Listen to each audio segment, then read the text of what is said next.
Yang saya ingin tanyakan singkat saja Pak, bagaimana tanggapan gereja terhadap politik?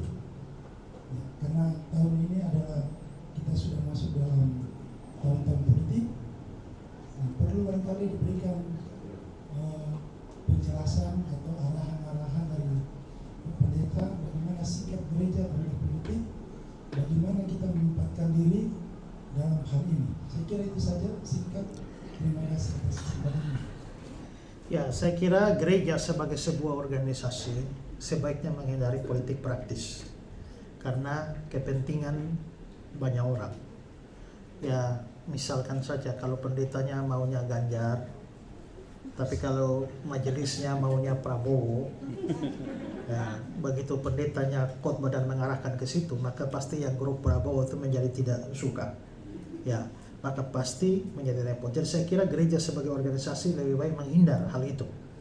Ya, mungkin gereja bisa memberikan pesan-pesan yang bersifat umum tentang kriteria-kriteria pemimpin yang baik yang perlu dipilih, tapi tidak perlu mengarahkan kepada seseorang.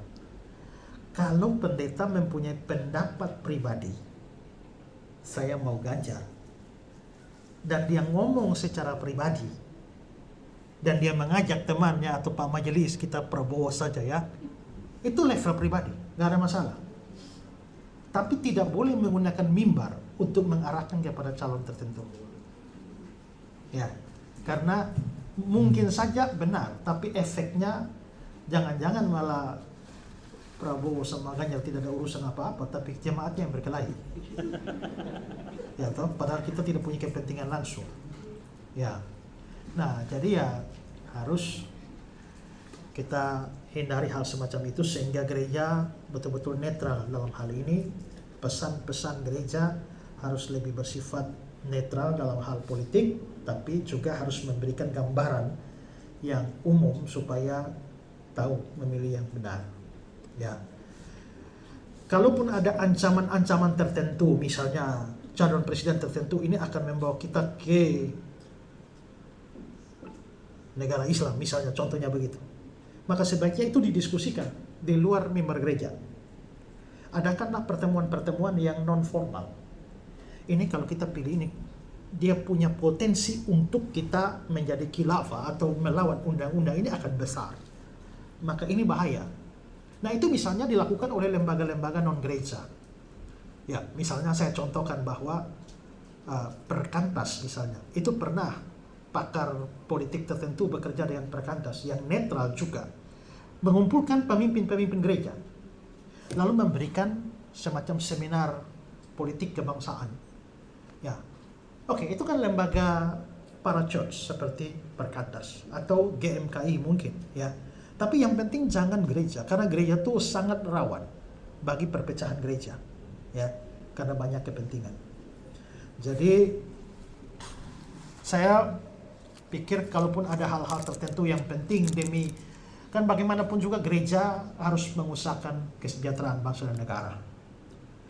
Ya, Yeremia menulis kepada bangsa Yehuda di pembuangan, usahakanlah kesejahteraan kota.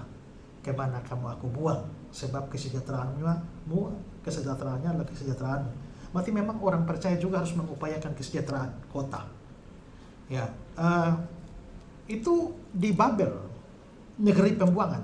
Di negeri pembuangan saja orang Yehuda harus mengusahakan kesejahteraan. Padahal itu bukan tanah air mereka, itu Babel. Apalagi tanah air kita sendiri. Maka harus mengusahakan kesejahteraannya. Tapi karena kita juga lembaga gereja itu adalah lembaga rohani yang mempunyai tujuan utama bukan arahnya politik dan berbagai macam kepentingan ada di sana, maka gereja jangan masuk ke situ. Bisa menggunakan lembaga-lembaga para church untuk bisa memberikan edukasi-edukasi politik sehingga jemaat itu bisa tahu memilih yang benar. Seperti itu. Kalau pemikiran saya begitu. Ya.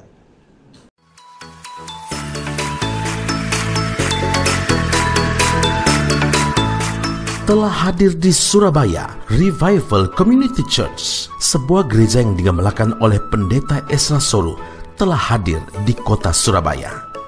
Kebaktian diadakan setiap hari Minggu pukul 10 pagi di Beldom Hall lantai 6 Apartemen Bellevue Manyar, Jalan Manyar Sabrangan, Surabaya. Untuk informasi lebih lanjut, silakan menghubungi Pendeta Muda Agustina Karpada di 0858 0626 7903. Sekali lagi di 0858 0626 7903. Mari bergabung, beribadah dan bertumbuh bersama di dalam kebenaran yang alkitabiah bersama Revival Community Church. Tuhan Yesus memberkati.